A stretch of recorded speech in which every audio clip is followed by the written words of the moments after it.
Sobat milenial, kalau dengar persewaan gadget nih, apa sih yang ada di benak kalian nih? Mungkin kamera nggak sih? Sama banget. Laras juga mikir kalau persewaan gadget tuh biasanya kamera ya. Namun belakangan ini ramai diperbincangkan terkait persewaan ponsel mewah nih. Ya kalian pasti nggak asing dong ya, namanya iPhone. Jadi lagi tren banget nih di media sosial, terutama di Twitter. Jadi ada beberapa tempat yang menyewakan iPhone ini, Sobat Milenial. Dan harganya dibanderol dari Rp150.000 hingga Rp400.000. Mungkin Sobat Milenial kaget atau bahkan penasaran gitu ya, kok bisa sih ponsel yang identik dengan data-data pribadi itu disewakan gitu. Nah, dalam segmen kali ini kami akan menelusuri motif-motif di balik semua itu bersama narasumber terkait tentunya. Berikut rangkumannya. Belakangan ini sedang ramai diperbincangkan tren sewa ponsel mewah berlambang Apple yakni iPhone. Tren tersebut pun marak diperbincangkan dan menuai banyak pro juga kontra. Dilansir oleh tim IDN Times yang mewawancarai beberapa masyarakat dengan kisaran usia 20 hingga 35 tahun, dari narasumber tersebut rata-rata menilai bahwa para konsumen menyewa iPhone dikarenakan oleh gengsi dan status sosial agar diterima oleh lingkungannya. Menurut saya, iPhone itu kan di masyarakat sosial kita sebagai peninggi gaya gitu ya Kak. Jadi kalau pakai iPhone ibaratnya kayak jiwa sosial kita lebih tinggi kalau di masyarakat kita. Terus juga kelebihan iPhone sendiri kan mungkin kameranya, terus ya dalamnya bagus-bagus gitu. Kalau gue sendiri karena gue udah pakai iPhone, jujur gue nggak tertarik karena kan gue udah pakai iPhone. Cuman ibarat gue nggak pakai iPhone pun, gue juga nggak tertarik sih buat nyewa iPhone. Karena menurut gue itu tuh bukan hal yang worth it buat kita sewa gitu. Apalagi kalau gue nggak salah baca ya, itu harganya di atas 100.000 deh. Ya worth it, mungkin kan dia pakainya seharian ya. Karena pasti kan itu ada special occasion juga, makanya dia berani untuk nyewa. Dari sekian banyak toko persewaan iPhone, tim IDN Times berkesempatan untuk mewawancarai owner dari Jakarta Berkamera. Haris, owner dari Jakarta Berkamera, mulai merintis usaha persewaan iPhone di tahun 2019. Berawal dari persewaan kamera, Haris kemudian mulai mengiklankan sewa iPhone dengan harga yang beragam di media sosial dan situs bisnisnya. Awal mulanya kenapa memilih iPhone untuk disewakan? Kenapa nggak Android atau Google Phone atau yang lain gitu? Ya, pertama memang sih ada gengsinya di situ. Ya mau nggak mau memang karena ada gengsinya di situ dan memang produknya memang terkenal mahal. Produknya memang terkenal tinggi. Nggak, bagi saya itu fitur yang ada dan hasilnya yang bisa kita dapatkan itu memang lebih menonjol. Jadi ya saya coba dari situ, dari apa yang ada di situ, jadi saya sewakan seperti itu. Nah Mas, biasanya nih siapa sih yang datang untuk menyewa iPhone? Dalam artian kayak mungkin bisa disebutin dari range umurnya, kira-kira umur berapa sampai umur berapa, dan apakah mereka itu saat nyewa tuh menjelaskan alasannya untuk menyewa kenapa gitu? Untuk range usia rata-rata sih umur 20-an sih rata-rata ya. Dari yang muda sampai yang tua juga ada sebenarnya. Kalau dari status pekerjaan ada yang juga dari pelajar, mahasiswa, ada juga dari yang bekerja karyawan seperti itu ada juga. Jadi kebutuhannya mereka itu biasanya rata-rata kebanyakan buat jalan-jalan Kak. Seperti itu. Jadi jalan-jalan praktis, simple, ya tujuannya memang untuk konten sebenarnya. Jadi kan apa-apa sekarang konten, dikit-dikit kan posting, dikit-dikit posting gitu kan, butuh device yang mumpuni lah istilahnya. Mungkin ada beberapa orang yang kurang device-nya atau perlu beberapa device seperti itu, ya mereka butuh memang untuk sewakan itu. Kebutuhannya buat jalan-jalan, ada juga kebutuhan buat live streaming seperti itu. Gimana sih proses untuk menyewa iPhone di tempat Mas Haris ini? Boleh ceritain nggak dari awal proses sampai akhir proses kalau mau nyewa nih?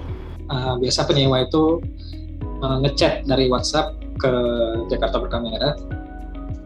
Jadi dia nanya prosedurnya gimana, syarat-syaratnya gimana. Nah itu saya balas, saya minta kalau dia niat mau sewa, saya cek dulu slotnya, apakah slotnya tersedia atau enggak. Kalau misalnya tersedia, nanti saya minta data-datanya, nanti diisi via chat WhatsApp. Setelah diisi, ntar saya verifikasi data-datanya, kalau oke baru bisa transfer DP untuk bookingnya. Jadi di booking dulu sistemnya, nanti baru tinggal ambil atau unitnya kita antar, seperti itu di tanggal yang udah ditentukan. Jadi setelah serah terima barang, nanti penyewanya meninggalkan identitas, bisa KTP identitasasi seperti itu.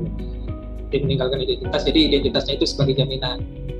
Terus serah terima unit, saya terima identitasnya, terus nanti saya jelaskan kelengkapannya, tes unitnya berfungsi semua normal 100%.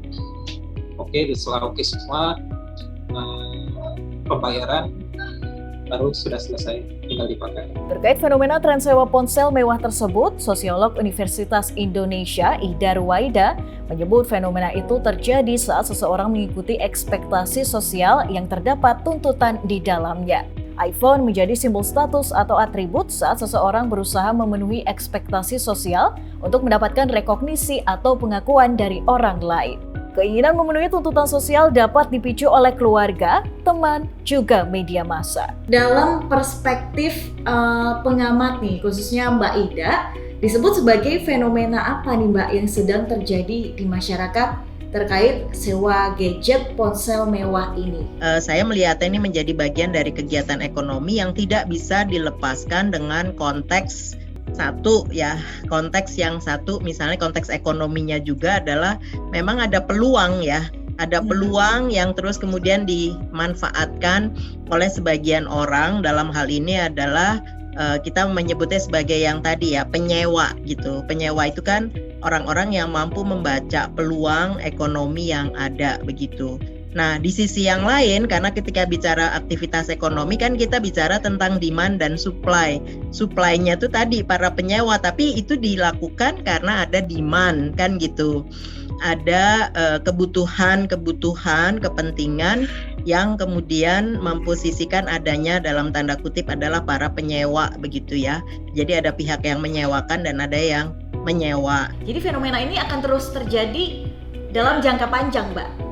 Ya, dalam jangka panjang itu di dalam pengertian gini Mbak, kalau di sosiologi ada yang disebut sebagai fad Mbak, atau fashion ya. Jadi dia perilaku kolektif sebagai salah satu bentuk perilaku kolektif. Jadi sekarang lagi ngetren ini gitu, misalnya gitu ya, lagi ngetren gitu, dan kemudian dalam tanda kutip kenapa dia disebut sebagai fad, ada orang-orang yang candu, maniak gitu Mbak, ada kegilaan tertentu gitu kayak Pokemon gitu misalnya gitu ya.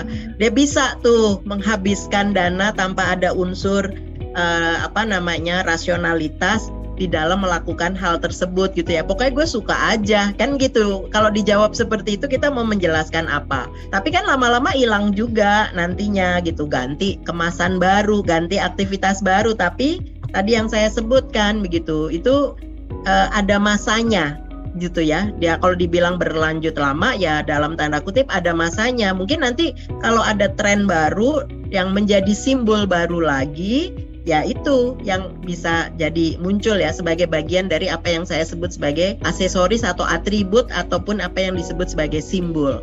Gimana nih Sobat Milenial, tertarik buat nyewa atau skip nih? Nah ternyata customer yang nyewa ini nggak cuma buat gengsi semata, tapi ada juga yang buat produktivitas ya. Well kalau misalnya buat produktivitas sih it's a good thing, cuma kalau misalnya buat gengsi dan memenuhi ekspektasi sosial, better not deh, karena nggak akan ada habisnya nih. Well, seperti yang dituturkan oleh sosiolog nih ya, perlu adanya sosialisasi yang disebut social learning.